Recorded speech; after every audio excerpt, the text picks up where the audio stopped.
Graça, paz e misericórdia, amados irmãos, vamos abrir em Atos, capítulo 21, versículos do 15 ao 26. Vamos dar prosseguimento nesse estudo. Atos 21, 15 a 26. Podemos ler? Sim. Passados aqueles dias, tendo feito os preparativos, subimos para Jerusalém. E alguns dos discípulos também vieram de Cesareia conosco, tendo consigo Mnason, natural de Chipre, velho discípulo, com quem nos deveríamos hospedar. Tendo nós chegado a Jerusalém, os irmãos nos receberam com alegria. No dia seguinte, Paulo foi conosco encontrar-se com o Tiago, e todos os presbíteros se reuniram. E, tendo-o saudado, contou minuciosamente o que Deus fizera entre os gentios por seu ministério. Ouvindo, deram eles glória a Deus, e lhe disseram: bem vês, irmão, quantas dezenas de milhares há entre os judeus que creram, e todos são zelosos da lei. E foram informados a teu respeito, que ensinas todos os judeus entre os gentios a apostatarem de Moisés, dizendo-lhes que não devem circuncidar os filhos, nem andar segundo os costumes da lei. Que se há de fazer, pois, certamente saberão da tua chegada. Faze, portanto, o que te vamos dizer. Estão entre nós 4 homens que, voluntariamente, aceitaram o voto. Toma-os, purifica-te com eles e faze a despesa necessária para que raspem a cabeça. E saberão todos que não é verdade o que se diz a teu respeito, e que, pelo contrário, andas também tu mesmo, guardando a lei. Quanto aos gentios que creram, já lhes transmitimos decisões, para que se abstenham das coisas sacrificadas a ídolos, do sangue, da carne de animais sufocados e das relações sexuais ilícitas. Então Paulo, tomando aqueles homens no dia seguinte, tendo se purificado com eles, entrou no templo, acertando o cumprimento dos dias da purificação, até que se fizesse a oferta em favor de cada um deles. Vamos orar mais uma vez. Amém.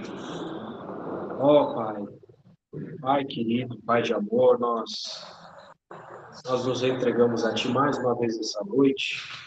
Estamos diante da Tua santa e bendita palavra. Palavra essa que é luz para os nossos caminhos, que ilumina nossas trevas. Uma palavra essa que é capaz de incendiar os nossos corações. Incendeia os nossos corações para amar mais uns aos outros, para amar os irmãos, ter comunhão, amar a comunhão, amar a convivência da igreja, para amar as pessoas e pregar o Teu Evangelho. Senhor, também que o Teu fogo santo queime em nós todo desejo de ego, Senhor, de amor próprio, que impeça nossa comunhão com os irmãos e o amor às pessoas. Senhor, nós somos Teus, somos chamados, libertos para edificar a Tua casa, a Tua casa, Senhor. Amém. Que os nossos interesses, a nossa vida, tudo seja para o Senhor. Nós somos Teus escravos, Senhor. Dá-nos esse coração que vemos aqui, Paulo, Senhor. Dá-nos para nós coração de abdicação dos direitos, até se necessário, em prol do Teu corpo, em prol de que não haja divisão no corpo, em prol do Teu Evangelho. Nós somos Teus, nós estamos ao Teu serviço, Senhor. Dá-nos entendimento da Tua palavra, dá-nos espírito de sabedoria e de revelação, Senhor. Essa é a Tua palavra, Senhor. Em nome de Jesus. Vamos contextualizar Nós havíamos terminado na semana passada falando dos dias em que Paulo estava em Cesareia. Paulo estava em Cesareia, dias esses que Paulo ficou na casa de Filipe, o evangelista, e não somente a Filipe, o evangelista, ali tinha suas 4 filhas donzelas que profetizavam. Por falar em profetizar, também no sentido de prever o futuro, nós tínhamos ali alguém da Judéia, né, possivelmente um judeu, chamado Ágabo, que desceu até a casa de Filipe ali para prever que, através de um ato simbólico com o cinto de Paulo, de que Paulo seria preso se ele fosse para Jerusalém. O que aconteceu a partir daí? Os irmãos começaram a rogar para Paulo: Paulo, não suba para Jerusalém. Paulo, pelo amor de Deus, não vá para Jerusalém. Então, os irmãos não foram capazes de persuadir Paulo de não ir para Jerusalém, e como eles não foram capazes disso, eles entregaram as questões na mão do Senhor. Eles disseram: faça-se a vontade do Senhor. Essa expressão, faça-se a vontade do Senhor, revela a prontidão do coração dos irmãos para receber tudo aquilo que vinha dos planos do Senhor. Mas, ao mesmo tempo, isso podia também ocultar uma leve esperança no coração dos irmãos de que a vontade de Deus poderia ser diferente, né? Daquilo que eles estavam temendo. O que eles temiam? Prisão e morte de Paulo. Mas estavam dispostos a que a vontade do Senhor fosse feita, assim como no Getsemane, né? Nosso Senhor orou: Pai, seja feita a tua vontade. Então, tendo contextualizado, vamos para o versículo 15. São muitos versículos hoje. Versículo 15. Passados aqueles dias, tendo feito preparativos, subimos para Jerusalém. Então, o versículo 15 vai nos dizer que, passados aqueles dias em Cesareia, após fazer todos os preparativos necessários de viagem, nós lembramos aqui sempre, vale a pena sempre lembrar, né? Para nós darmos valor, que possivelmente esses preparativos seriam arrumar os cavalos, carruagens possíveis, para pegar uma estrada que não era fácil as viagens naqueles tempos. Sempre havia roubos, sempre havia intempéries, eles não tinham um teto do carro para proteger contra chuvas, né? Como nós temos hoje. Lembrando que e era uma subida ainda, tá? De Cesareia a Jerusalém era uma subida. É por isso que no versículo fala subimos. Cesareia para Jerusalém, subida. Então não era fácil. E a viagem de Cesareia para Jerusalém girava em torno de 104 quilômetros.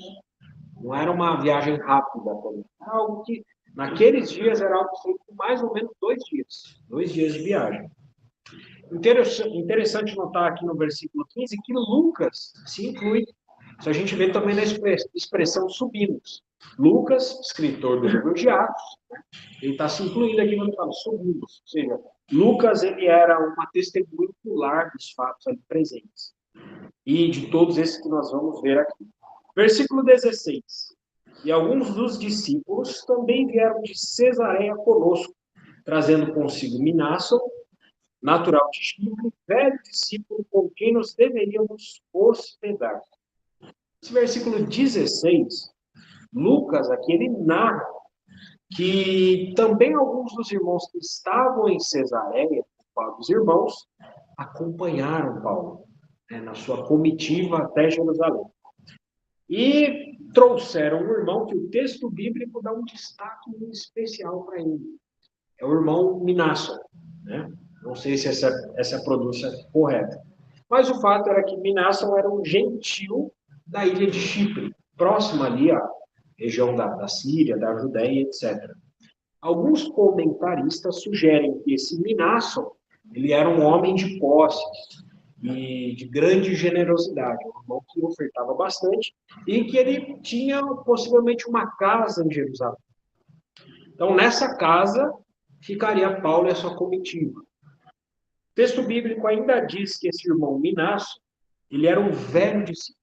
O que significa um velho discípulo? Não está falando da idade física dele necessariamente aqui, mas está falando da idade dele como discípulo do Senhor. Então, era alguém que cria há muito tempo. Era um irmão, possivelmente conhecido de muitas igrejas, de muitos irmãos. Era um velho discípulo. Era um crente há muito tempo. Versículo 17. tendo nós chegado a Jerusalém, os irmãos nos receberam com alegria.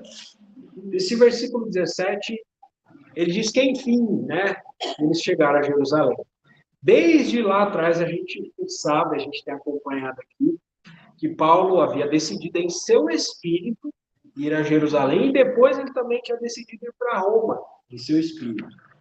Então, enfim, depois de tantas coisas que aconteceram após essa decisão, tantas coisas aconteceram que a gente já passou, até que, enfim, né, Paulo agora chegou em Jerusalém.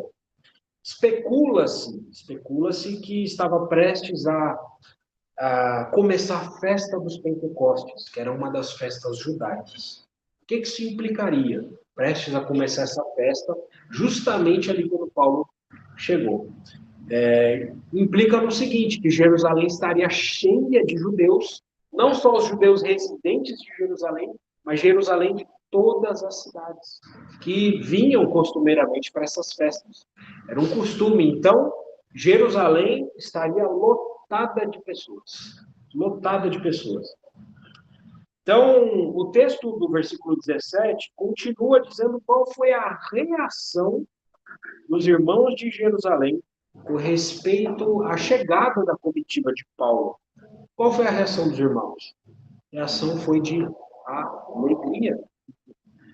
Não foi uma reação de tristeza dos irmãos de Jerusalém. Paulo está chegando, se prepara. Não foi a reação de tristeza, não foi uma reação de apreensão, a reação de dúvida. Eles não ficaram temerosos. Ih, está vindo aqueles crentes entre os gentios.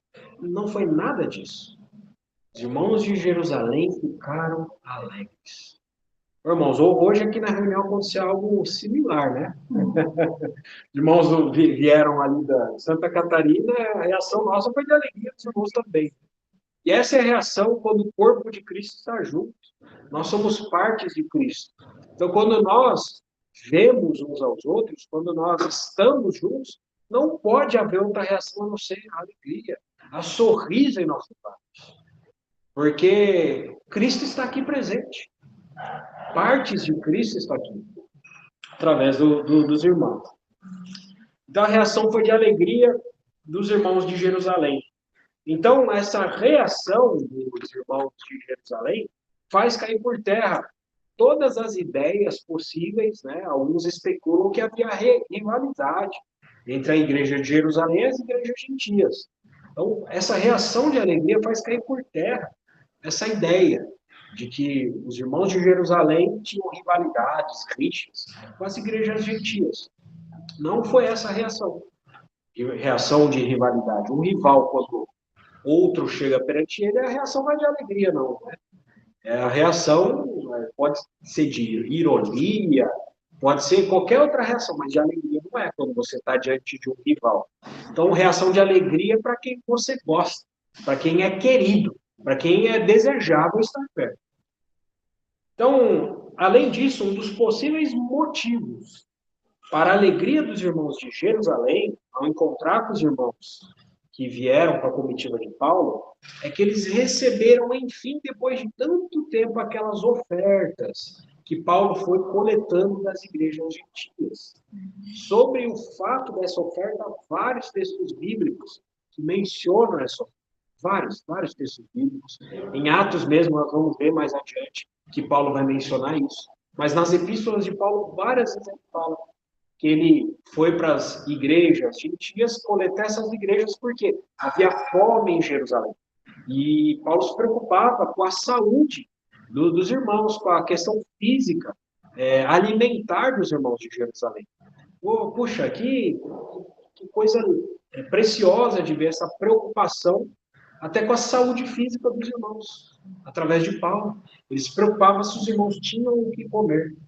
E nós vemos nas epístolas de João que também, você diz que ama o teu irmão e não dá de comer para ele, se ele tem necessidade. Paulo ele se preocupou até com a saúde dos irmãos. Então nós vemos que Paulo foi passando de várias igrejas entre os gentios para coletar essa coleta. E, então, possivelmente, esse também foi um dos motivos da alegria dos irmãos de Jerusalém nesse encontro. Irmãos, quando o irmão se encontra, é sempre alegria. Versículo 18. No dia seguinte, Paulo foi conosco encontrar-se com Tiago e todos os presbíteros se reuniram. No versículo 18, ele vai mostrar que os irmãos, eles repousaram, né? E somente no dia seguinte eles foram se encontrar com os presbíteros da igreja de Jerusalém. Esse encontro, muito provavelmente, se deu na casa de Tiago, conforme algumas traduções. Não sei se tem algum irmão entre nós aqui que no versículo 18 menciona a casa de Tiago. Tem, mas isso é interessante notar. Então, é uma possibilidade que realmente esse encontro foi na casa de Tiago, e o próprio nome de Tiago é destacado no texto. Né? O Tiago, quem era esse Tiago? Não era o discípulo de Jesus. Esse a gente já viu que ele foi passado a fio da espada, no livro de Atos. Esse Tiago aqui é irmão do nosso Senhor. Nós já falamos bastante sobre ele quando nós estivemos abordando Atos 15. E também sobre a liderança da igreja em Jerusalém. Quando abordamos Atos 15, falamos isso em riqueza de detalhes. Então, os presbíteros se reuniram, esse é o fato. Os presbíteros se reuniram. Versículo 19. E tendo saudado, contou minuciosamente o que Deus fizera entre os gentios por seu ministério.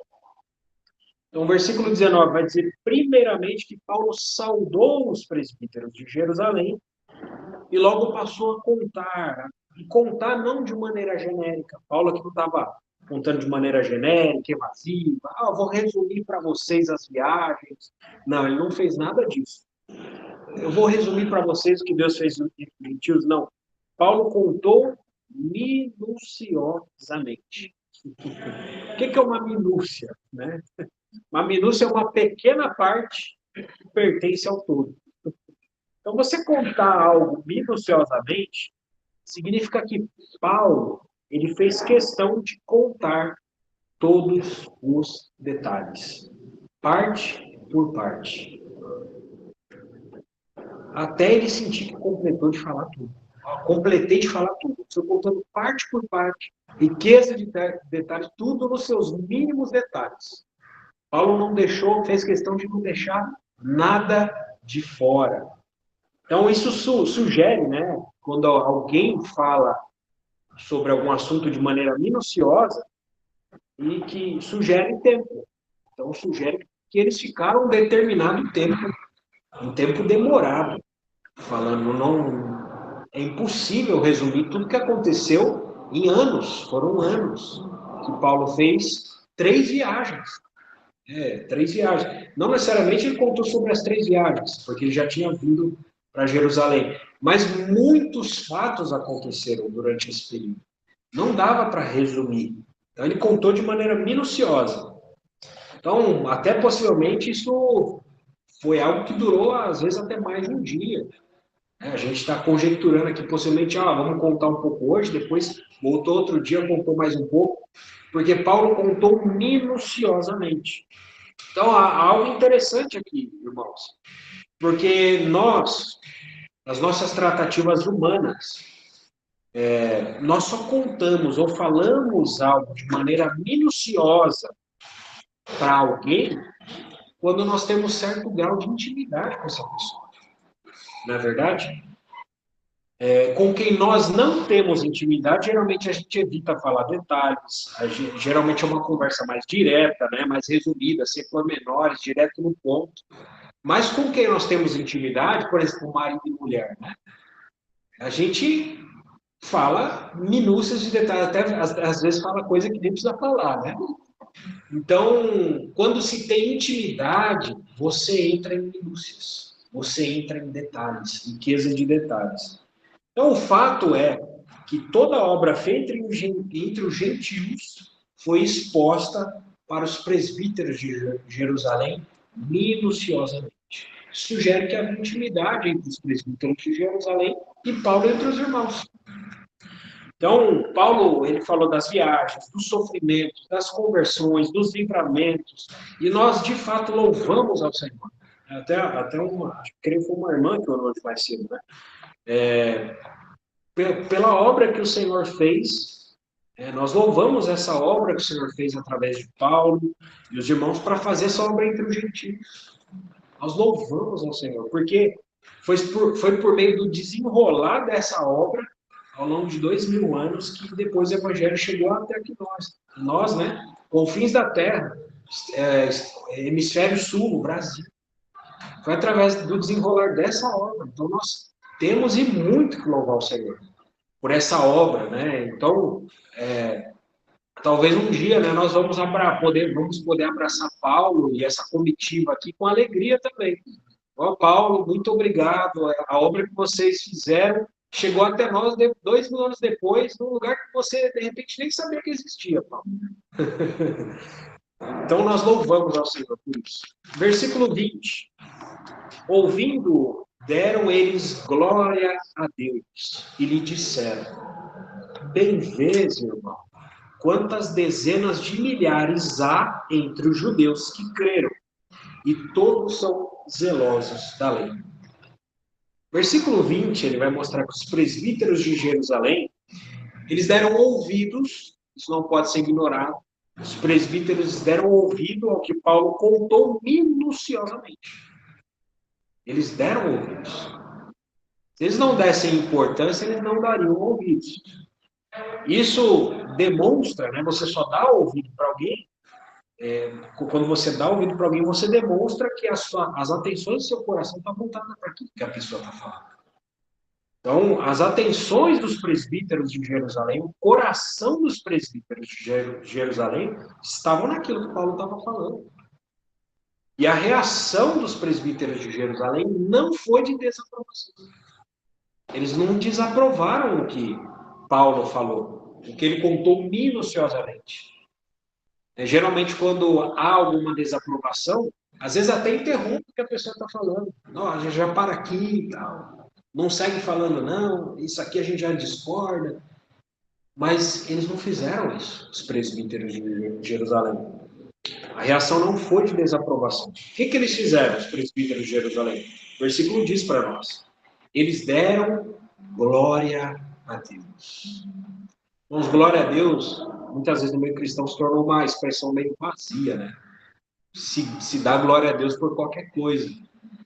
Mas aqui eles deram de fato glória a Deus, glorificando ao autor daquela obra entre os gentios. Reconhecendo, quando você dá glória a Deus por algo, você está reconhecendo que Deus foi o autor, foi Deus quem fez aquilo.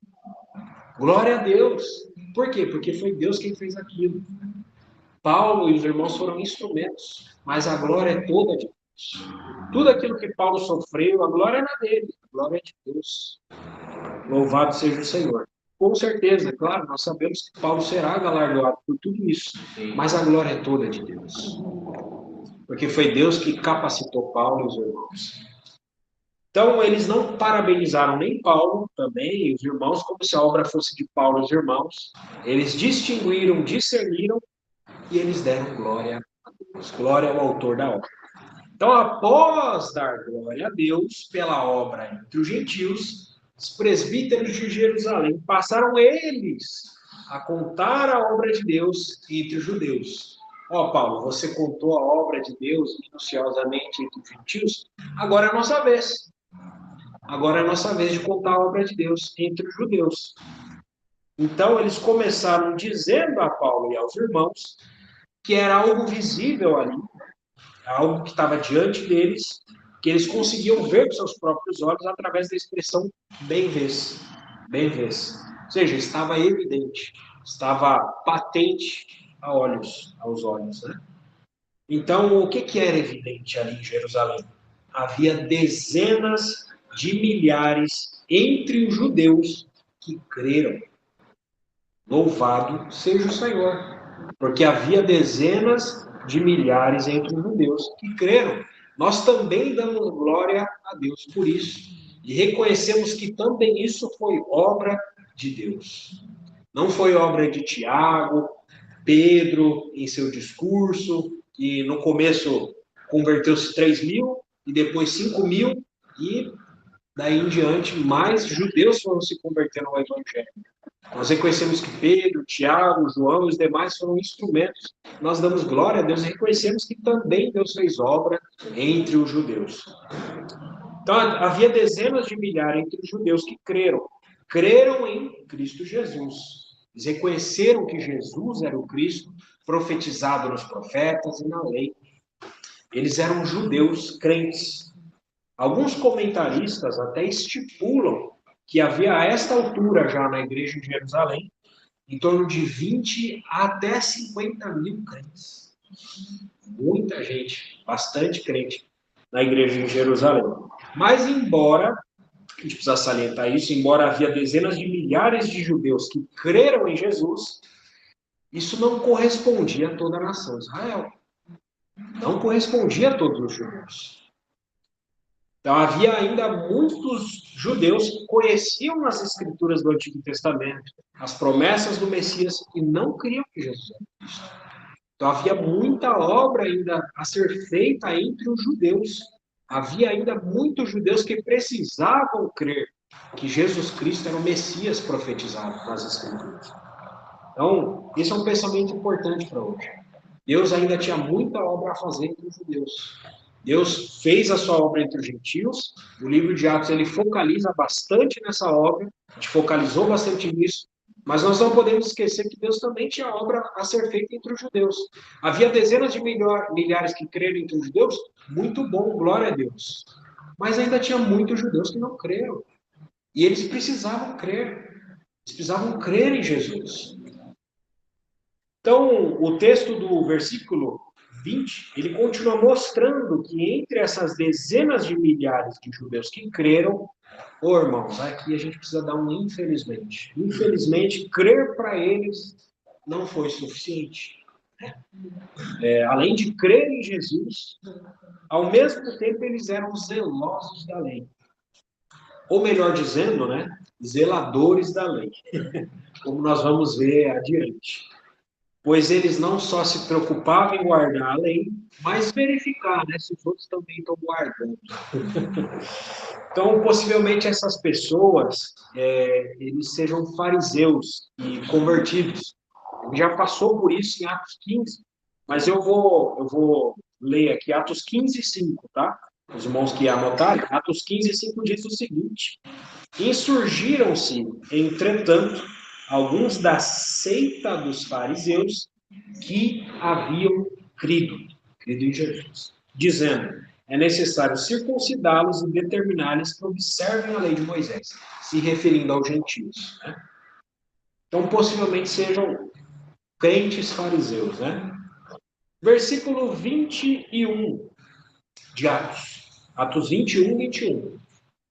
E foram informados a teu respeito que ensinas todos os judeus entre os gentios a apostatarem de Moisés, dizendo-lhes que não devem circuncidar os filhos, nem andar segundo os costumes da lei. Então, o versículo 21, ele vai nos mostrar que esses zeladores da lei, foram informados, ou melhor dizendo, eles ouviram boatos, que Paulo ensinava para os judeus no estrangeiro a não cumprirem a lei de Moisés. Então, se nós dermos uma olhada, vamos checar o fato, Se nós dermos uma olhada nos escritos de Paulo, nós vamos perceber que quando Paulo fala, por exemplo, sobre circuncisão, que é uma das coisas citadas aqui no versículo, por exemplo, Gálatas capítulo 5, a epístola inteira de Gálatas fala sobre esse tema. É uma epístola que a gente até se debruçou aqui, colocando alguns insertos de alguns trechos, principalmente quando a gente abordou Atos 15, mas Gálatas 5 é tremendo sobre esse tema. Gálatas 5:2 diz o seguinte, quando Paulo está falando sobre circuncisão aqui, tá? Se vos deixar de circuncidar, Cristo de nada vos aproveitará. Aí, dois versículos adiante, Paulo fala: vós que procurais justificar-vos na lei, da graça decaístes. Então, irmãos, precisamos discernir aqui quando Paulo está falando no livro de Gálatas, que Paulo não está condenando a prática da circuncisão, mas a finalidade da circuncisão. Em outras palavras, Paulo estava dizendo para os crentes das igrejas da Galácia, os Gálatas, se você está se circuncidando, achando que com isso você será justificado, Cristo de nada te aproveita. Você decaiu da graça, porque a justificação é pela fé. Sim. Justificação é pela fé, não é por obras. E circuncisão é uma obra. Circuncisão não é algo objeto de fé. Circuncisão é uma obra. A pessoa ser circuncida é uma obra. Alguém é justificado por se circuncidar? Paulo está falando que não. Esse é o tema. Paulo não está condenando a prática da circuncisão, mas a finalidade dela. No versículo 6 ainda de Gálatas capítulo 5, essa ideia fica ainda mais clara, muito mais clara, quando Paulo diz, Gálatas 5:6, porque em Cristo Jesus, nem a circuncisão, nem a incircuncisão tem valor algum, mas a fé que atua pelo amor. Louvado seja o Senhor. Então aqui, Paulo está deixando muito claro que se você é um crente circuncidado e quer que os outros se unam a você, isso não tem valor algum.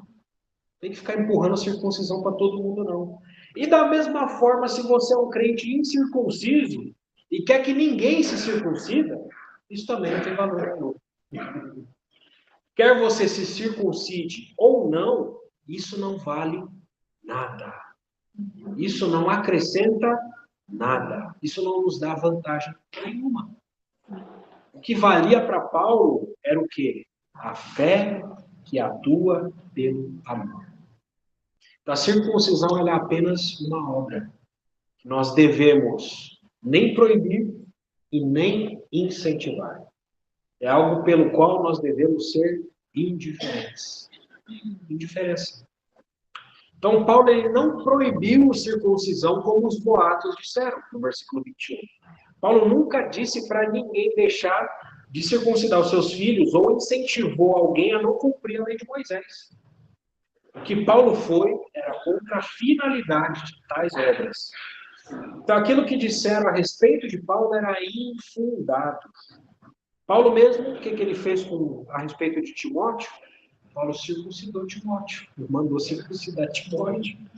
Então, é interessante, vale a pena, quem quiser acompanhar, Atos 16:3. Nós já passamos por esse texto, mas ele é muito proveitoso para hoje. Atos 16:3. Para nós vermos o motivo, qual a finalidade por que Paulo mandou circuncidar Timóteo. Atos diz, capítulo 16, versículo 3. Quis Paulo que ele fosse em sua companhia e, por isso, circuncidou por causa dos judeus daqueles lugares, pois todos sabiam que seu pai, ou seja, o pai de Timóteo, era grego. Por causa dos judeus, e todos sabiam que o pai de Timóteo era grego. Então, todos sabiam que o pai de Timóteo era grego, e eles iam pregar onde? Num ambiente judaico. No caso ali, a sinagoga. Então, Paulo sabia que os judeus não dariam ouvidos a um não circuncidado. E nem dariam ouvidos a Paulo, trazendo para dentro do ambiente de sinagoga um incircunciso. Então, é como se Paulo, falasse para Timóteo: Timóteo, você quer pregar o evangelho comigo? Há um custo a ser pago. O ambiente onde nós vamos estar exige que um preço seja pago para pregar o evangelho. Então, é como se Paulo estivesse falando para Timóteo, Timóteo, não sei se houve essa conversa. Timóteo, eu quero que você venha comigo. Se ama aquelas pessoas precisam de salvação. E a salvação delas vai exigir um custo pessoal para você, Timóteo. Então, colocando na balança, o que ia doer mais? A circuncisão de Timóteo ou o futuro daquelas pessoas sem a salvação? Então, Paulo, sabemos que Timóteo, aceitou ser circuncidado. E por causa disso, os irmãos foram aceitos para que pudessem ministrar o evangelho num ambiente judaico, um ambiente de sinagoga. Irmãos, é interessante até a gente pensar sobre isso, porque na nossa vida muitas vezes vão haver irmãos dentro do corpo de Cristo que zelam por questões periféricas, questões secundárias.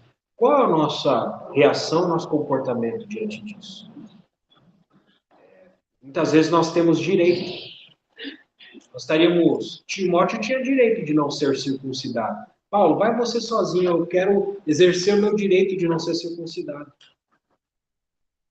Timóteo tinha esse direito, mas ele abriu mão do seu direito de não ser circuncidado e foi lá por amor àquelas pessoas. Ele coloca na balança o que pesava mais: eu ser circuncidado, o meu direito pessoal, ou o amor por aquelas pessoas que podem passar a eternidade sem Cristo. Então, muitas vezes, o coração dos crentes diante de assuntos secundários pode ser um assunto de amor ao ego. Não vou abrir mão do meu direito. Eu vou discutir, eu vou debater, eu vou brigar. Muitas vezes esse é o coração de muitos cristãos. E por conta disso, muitas pessoas deixam de conhecer o evangelho e muitas vezes há divisões entre os irmãos por conta disso. E nós não gostamos de abrir mão dos nossos direitos. Timóteo abriu mão do direito dele. Então, sobre o versículo 21 de Atos 21, continuando nele, sobre a expressão que fala ali, apostatarem de Moisés, Deus nunca pediu para Israel e nem para a igreja fé em Moisés, mas fé naquele que Moisés representava, Messias. As pessoas no Antigo Testamento, cabe salientar aqui, como sempre, no Antigo Testamento as pessoas eram salvas por ter fé no Messias, que ainda viria, profetizado nas Sagradas Escrituras do Antigo Testamento. Eles não eram salvos por guardar a lei, mas pela fé naquele que viria. Da mesma forma, nós, no Novo Testamento, nós não somos salvos por frequentar a igreja, fazer obra social, por você ser bonzinho, por um bom comportamento, por ser bons meninos. Nós somos salvos pela fé no Messias que já veio e voltará a segunda vez, conforme as Sagradas Escrituras. Então, qual que era a mentalidade daqueles judeus ali? Só para nós entendermos, é interessante que nós entremos dentro da mente deles por alguns instantes. Qual que era a cabeça daqueles judeus ali? Eles pensavam, né, sobre a lei, sobre o assunto da lei. Por quem que a lei foi dada? Pensando na cabeça deles, tá? A lei foi dada por Deus no Monte Sinai. Então, a lei está atrelada à divindade, a lei está atrelada a Deus. Isso é correto, isso é verdade. Outra coisa interessante para a gente entender como eles pensavam ali é que a mentalidade dos povos do Oriente, em geral, ela não fragmenta as coisas, como nós aqui no Ocidente. A gente aqui gosta de departamentalizar as coisas, separar as coisas, deixar muito separadinha, né? Então, para os povos do Oriente, a grande maioria deles, eles não têm lei civil separada de questões religiosas. Para eles é tudo uma mesma coisa, tudo unido. Então, tudo é religioso e civil ao mesmo tempo. Então, hoje, se você for visitar um país muçulmano, você vai perceber isso muito claramente. Se você quiser ir no mercado na hora que eles têm as rezas deles, você vai ficar passando fome, você não vai conseguir comprar. Eles fecham tudo. Em diversos países que as questões religiosas, as questões civis estão tudo atreladas. Tem países que até menos do que isso, né? Se você for depois do almoço, querer em algum lugar, até em restaurante, está tudo fechado. O povo para dormir, né? Fazer a cesta, né? Como se fala. Então, aqui no caso, Israel não era um estado laico como nós somos aqui. Então, para entender a mentalidade daquelas pessoas. Então, para esses judeus ali, ter Paulo dentro da terra de Israel, naquele momento ali, diante daqueles boatos, era como uma afronta. Eles estavam vendo Paulo como uma espécie de anarquista, como um agitador, um causador de tumulto, como alguém que queria fazer desaparecer a nação de Israel. Entendendo a cabeça deles. Então era como assim, Paulo está tentando infundir outra cultura e querendo que a gente jogue fora toda a nossa cultura milenar.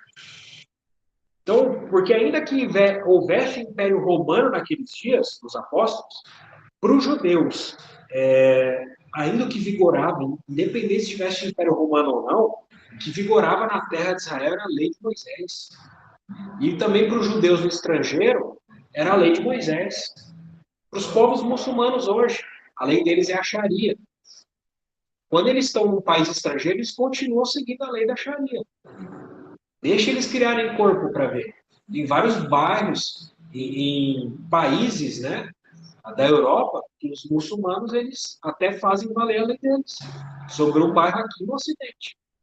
É a mesma coisa ali. Então, o grande erro daqueles judeus ali é que ao meditar na lei de Moisés e colocá-la em prática, eles deveriam perceber que a lei de Moisés não tem finalidade em si mesma. Tudo na lei de Moisés aponta para o Messias. Tudo aponta para Cristo. Então a lei ela não tem finalidade em si mesma.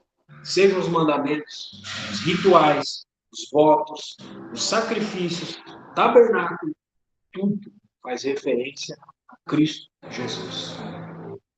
Então, esses cristãos judeus ali tiraram o objetivo principal da lei, não estavam entendendo o objetivo principal da lei, que é apontar o Messias, e fizeram o objetivo da lei apenas cumprir ordenanças. Mas nós sejamos pacientes com eles também. Versículo 22 de Atos. Que se há de fazer, pois, certamente saberão da tua chegada. Versículo 22 vai mostrar que Paulo, em Israel, ele era uma figura conhecida, talvez uma espécie ali de popstar da sua época, uma celebridade da sua época. Paulo, ele não seria alguém que passaria despercebido, onde quer que ele fosse. Saulo, aquele que é Saulo de Tarso, Paulo. Então, algo precisava ser feito para aplacar a fúria desses judeus, para evitar tumultos e possivelmente salvar a vida de Paulo. Então, os presbíteros de Jerusalém fizeram essa pergunta. Olha, você está aqui em Jerusalém, todos esses judeus que escutaram esses boatos a teu respeito já vão saber da tua chegada, a gente precisa fazer alguma coisa. O que a gente pode fazer? E aí no versículo 23, vamos para ele. Faze, portanto, o que te vamos dizer. Estão entre nós 4 homens que voluntariamente aceitaram o voto. Versículo 23, nós vemos aqui que foi dada uma estratégia. Né? O plano foi concebido e deram para Paulo executar esse plano para manter a paz. Então, o plano dos presbíteros de Jerusalém para Paulo era que Paulo se juntasse a 4 homens que de maneira voluntária irão fazer o voto do nazireado. Esse voto aqui é o voto do nazireado, dentro das características aqui. Os detalhes desse voto de nazireado, né, até para quem quiser conferir, pode ser vistos em Números, capítulo 6. Ali há riquezas abundantes de detalhes. Versículo 24. Toma-os, purifica-te com eles e faze a despesa necessária para que raspem a cabeça e saberão todos que não é verdade o que se diz a teu respeito, e que, pelo contrário, andas também tu mesmo, guardando a lei.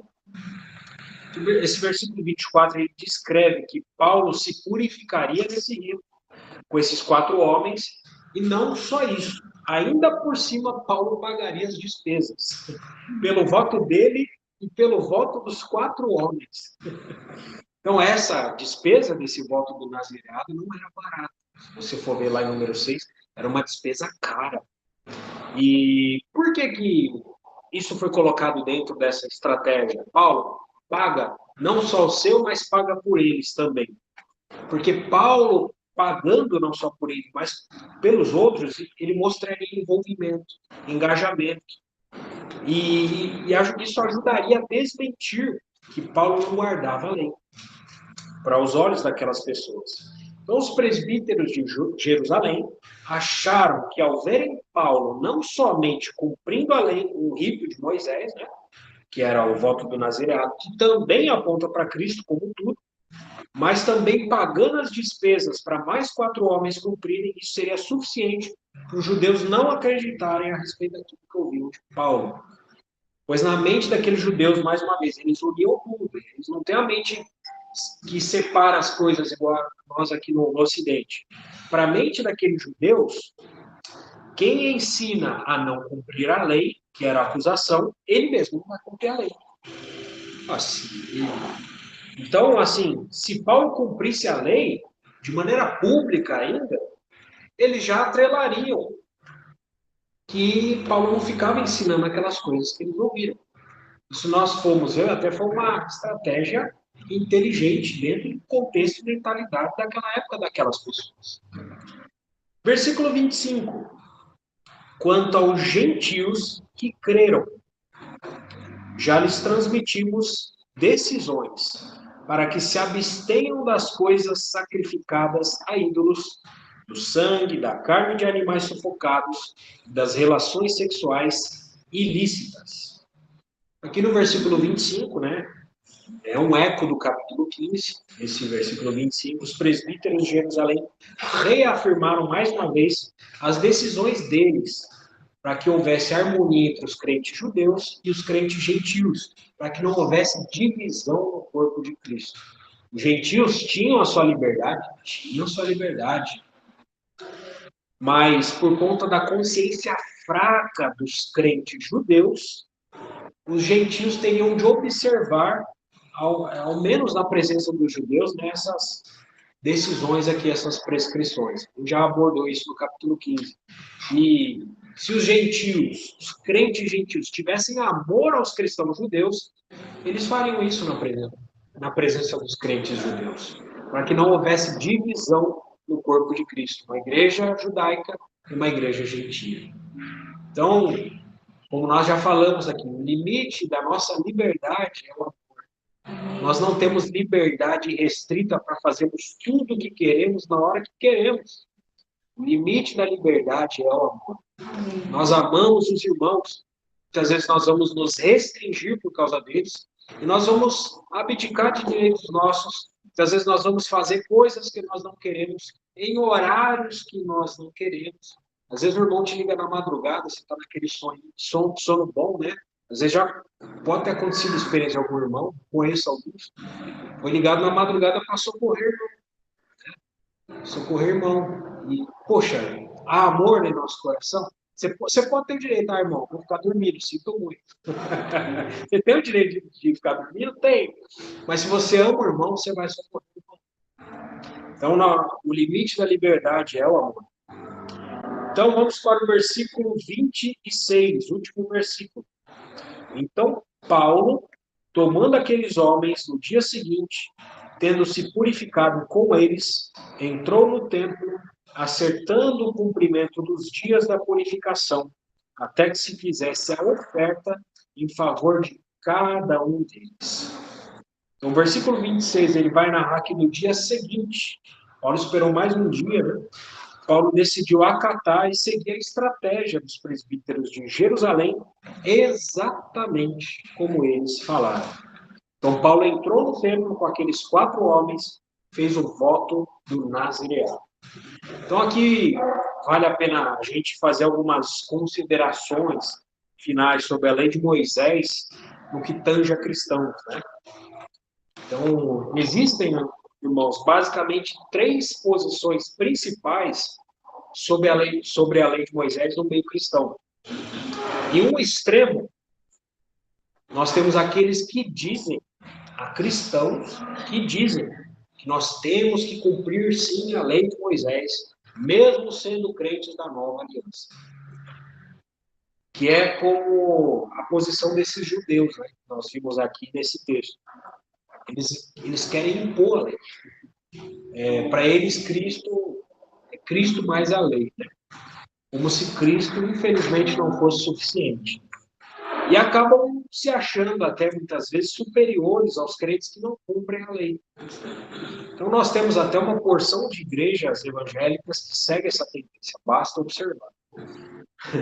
Tem igrejas que têm a bandeira de Israel ao fundo, pastor que pá na cabeça, se apresenta como sumo sacerdote. E Jesus é o quê? A gente pode se perguntar. O pessoal tem chofar, toca o chofar lá, danças judaicas, comidas típicas judaicas, etc. Então, além disso, nós temos um movimento chamado movimento judeu messiânico, né? São judeus que creem sim que Jesus é o Messias, mas que continuam também seguindo a lei de Moisés.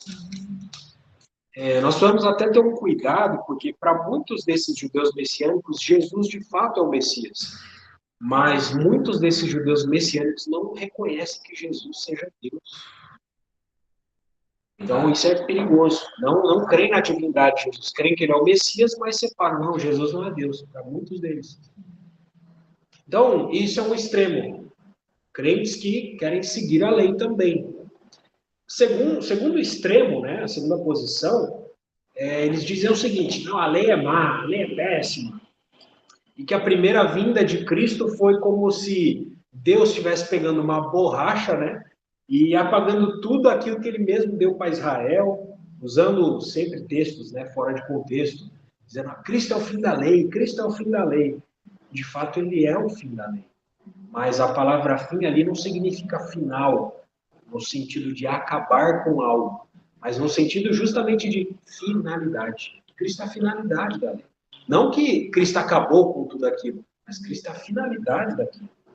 A finalidade da lei é Cristo. Então, o pessoal desse segundo extremo, ele quer geralmente proibir a lei de todas as maneiras e diz que se um crente cumprir algo da lei, ele está voltando para a antiga aliança. Nossa, cuidado aí, está voltando para a antiga aliança. Mas pode fazer um exemplo bem simples e banal para eles, né? Alguém aqui dentro dessa sala já matou alguém? Parabéns, você acabou de cumprir um mandamento da lei de Moisés, que diz não matarás. Então, muitas vezes, inconsciente, eles estão cumprindo mandamentos da lei de Moisés, estão querendo proibir todo mundo de cumprir, né?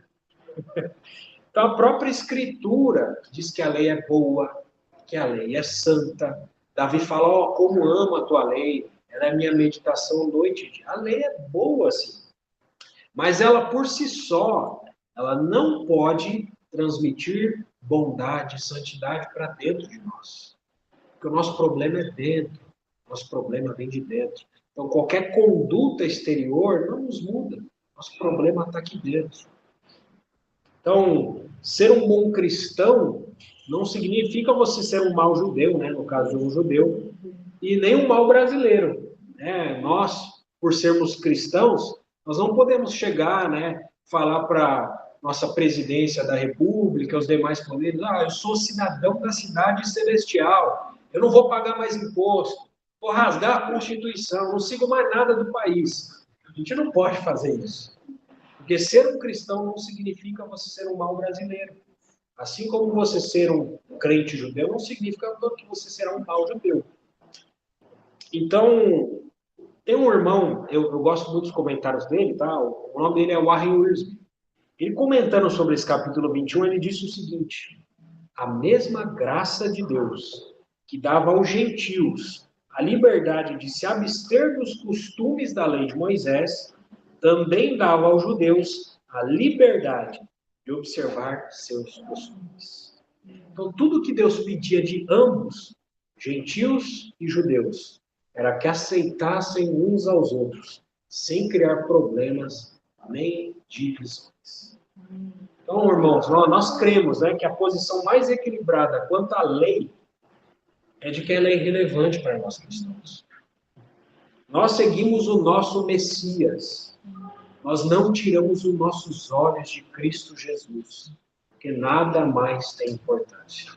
Nós seguimos a lei de Cristo, a lei que Ele colocou em nossos corações. Então, cumprir a lei, pura e simplesmente, Não vai trazer vantagem nenhuma para mim e para você em matéria de fé. Se nós estamos ou não cumprindo a lei de Moisés é irrelevante para nós. Não é algo que merece a nossa atenção, nós somos indiferentes quanto a esse assunto. Porque, uma vez que vem a realidade, Cristo é realidade, nós não atentamos mais para a sombra. A lei, ela era como uma sombra. Quando tem uma pessoa vindo, geralmente vem a sua sombra na frente. A sombra, ela vem como um anúncio de que está chegando uma pessoa. Assim foi no Antigo Testamento. A lei era como uma sombra, anunciando que alguém estava chegando. O rei está chegando. Então, quando a realidade chega, quando a pessoa chega, como nesse exemplo da sombra, você continua olhando para a sombra, seria algo meio louco, né? A pessoa chegou, não, você só ficou olhando para o chão, você ficou olhando para a sombra. Não, você ficou olhando para a pessoa. Então, nós atentamos para Cristo Jesus. Então, a sombra, ela não tem mais motivos da nossa atenção.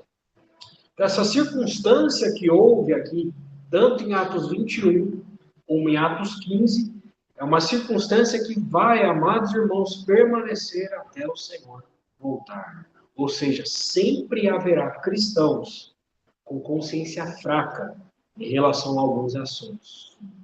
Nós precisamos nos atentar a isso se nós queremos ser crentes maduros. Romanos 14 é um texto que ilustra essa verdade. Um texto conhecido de nós, né? Romanos capítulo 14. Há crentes, por todos os tempos, que sempre vão ter problema por conta de comida, dietas, dias sagrados, guardar o sábado e etc. Qual que deve ser o nosso proceder para com eles? Proceder conciliatório, proceder de amor, de debate, não de debate, não de combate. Então, como nós já falamos, a nossa liberdade ela não é restrita. O limite da nossa liberdade é o amor. É por isso, amados irmãos, que cresce a importância do ensino dos fundamentos da fé cristã. Porque através de nós conhecermos os fundamentos da fé, nós conseguimos ter discernimento daquilo que é fundamental, daquilo que é secundário. Pelejar por algo secundário é falta de sabedoria. Irmãos, geralmente no meio cristão, em geral, não se ensina os fundamentos. E aí você cria um grupo de cristãos que acha que tudo que está sendo ensinado é fundamento. Muitas vezes não é. E aí passa a pelejar uns com os outros, se dividir uns com os outros, porque acha que tudo é fundamento. Nem tudo é fundamento. Então, por isso, cresce a importância de conhecermos os fundamentos. Sejamos crentes com fundamento, né? Não crentes secundários. Tem crentes que amam o assunto secundário, né? Então, nós amamos ao Senhor e amamos aos irmãos. E por amor aos irmãos, nós vamos discernir o que é fundamental e o que não é. A nossa peleja, a nossa luta, como já falamos aqui, é apenas por aquilo que é fundamental. Nós não pelejamos por aquilo que é secundário, né? Então, louvamos ao Senhor por isso. E, se necessário, que nós renunciamos aos nossos direitos para promover a paz entre os irmãos. Nós não queremos divisão no corpo de Cristo. Chega de divisão, chega de debate, chega de briga. Sejamos flexíveis, né? Aquilo que é secundário. É uma perda de tempo debater por assuntos secundários. Então, baseados nessas questões, Paulo deixou alguns textos nas epístolas, que já finalizando, irmãos, que explicam o porquê do procedimento dele para com os judeus ali em Atos 21. Por que Paulo aceitou fazer aquele voto? Qual era o princípio que norteava Paulo na lida com irmãos que pensavam diferente em assuntos secundários? Qual era a finalidade de Paulo aceitar propostas dos presbíteros de Jerusalém? Então, os irmãos quiserem abrir, vamos a 1 Coríntios capítulo 9, versículos do 19 ao 22. 1 Coríntios capítulo 9. Do 19 até o 22. Qual era o princípio que norteava Paulo? 1 Coríntios 9, 19 e 22. Porque, sendo livre de todos, fiz-me escravo de todos, a fim de ganhar o maior número possível. Ô, irmãos, a finalidade do coração de Paulo é ganhar o maior número possível. Ele se fazia de escravo, se necessário. Ô, irmãos, isso me lembra a história dos irmãos moráveis, né? Já conhecido de muitos irmãos. Eles eram livres e sabiam de povos onde havia escravidão, mas onde não havia Cristo. E eles voluntariamente se deram como escravos para levar o Senhor para aqueles povos. Eles eram totalmente livres e se tornaram escravos, literalmente escravos, para levar o Senhor para aqueles povos que não conheciam o Senhor. Versículo 20. Procedi para com os judeus, como judeu. Qual a finalidade disso? A fim de ganhar os judeus. Para os que vivem sob o regime da lei, como no nosso texto de Atos 21, como se eu mesmo assim vivesse. Para quê? Para ganhar os que vivem debaixo da lei. Embora não esteja eu debaixo da lei, Paulo reconhecia e tinha clareza disso. Paulo não foi confundido, Paulo não foi subjugado por uma esfera religiosa, como muitos comentaristas, na verdade poucos, tentam destruir Paulo aqui. Versículo 21. Ao sem lei, né? Primeiro com os que estavam sob debaixo da lei, agora o versículo 21. Ao inverso, ao sem lei, como se eu mesmo o fosse. Não estando sem lei para com Deus, mas debaixo da lei de Cristo. Irmãos, é essa lei que seguimos. Para quê? Para ganhar os que vivem fora do regime da lei. Versículo 22. Fiz-me fraco para com os fracos, com o fim de ganhar os fracos. Fiz-me tudo para com todos, com o fim de, por todos os modos, salvar alguns. Irmãos, que coração. Senhor, dá-nos esse coração.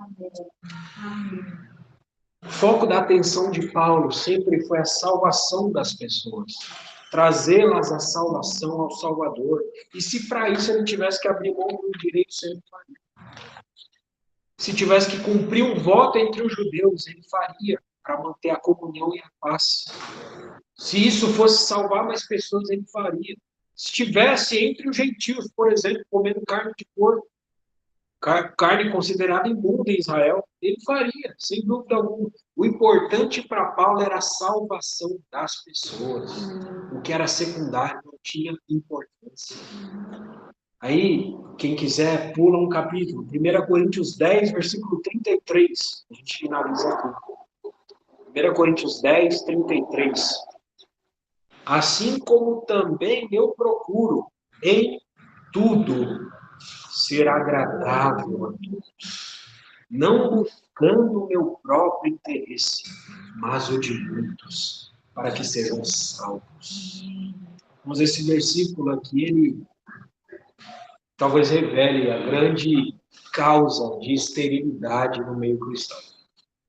Por que muitas vezes nós não conseguimos dar fruto? E o motivo é que nós muitas vezes somos extremamente desagradáveis. Nós só buscamos os nossos próprios interesses. Nós não abrimos mão de nada. Enquanto isso, ninguém é salvo. Paulo procurava ser agradável em tudo, a todos. Na Bíblia nós temos exemplo de Jó. Depois de mais de 30 capítulos ali, Deus mudou a sorte de Jó quando? Quando ele orava por seus amigos. Talvez o Senhor mude nossa situação, talvez pessoal, sei lá. Nos dê frutos, aumente, nos dê algum aumento de alguma forma, quando nós pararmos de olhar para nós e de buscar os nossos interesses e buscar o que é dos outros. Talvez alguns problemas não sejam resolvidos por Deus dessa forma. Se nós queremos ver pessoas salvas, precisamos sair do nosso conforto, dos nossos interesses pessoais e se envolver no interesse das pessoas. fazer sempre prevalecer o nosso desinteresse sobre o das pessoas, sempre só mostra uma coisa: infantilidade. Uma das características de um homem verdadeiramente grande é que ele consegue se dominar, subordinar os seus próprios desejos, suas próprias perspectivas e até convicções e assuntos secundários. Então, há um momento em onde contemporizar não mostra debilidade, fraqueza, mas sim força. É isso que Paulo demonstrou aqui. Um homem verdadeiramente livre, não escravo de seu ego. Louvado seja o Senhor. Vamos orar. Oh, Senhor querido. Senhor, nosso coração, Senhor. Enche nosso coração, Senhor, de amor. Amor pelo teu povo, pelo teu corpo, pela tua igreja. Por aqueles que são teus, queremos ter comunhão com todos. Não haja motivos em nós que barrem a comunhão com o teu corpo, com aqueles que são teus. Dá-nos esse coração que vimos aqui nesse apóstolo, de abrir mão de direitos, Senhor, se necessário, tomar o nosso tempo, nos tira do nosso conforto, nos tira, Senhor, daquilo que nos mantém na inércia, nos mantém paralisados espiritualmente, que impede o nosso crescimento espiritual. Remove-nos de nossos cativeiros. Queremos ser cativos apenas teus. E não vemos outra forma, Senhor, senão olhando para o interesse dos outros. Dá-nos um coração assim como o de Paulo, Senhor. Queremos ser agradável em tudo a todos, para salvar os outros. Ó, Senhor, não só com o teu povo, mas para aqueles que ainda não te conhecem. Nos ensina, Senhor, quer pagar o preço pela salvação das almas. Queremos abrir mão, Senhor. Se gere isso em nós, gera, Senhor, esse desejo em nós, de abrir mão daquilo que é nosso, em prol das pessoas. Se isso não existe dentro de nós, cria isso em nós. Nós rogamos a Ti, pedimos a Ti, em nome de Jesus. Amém.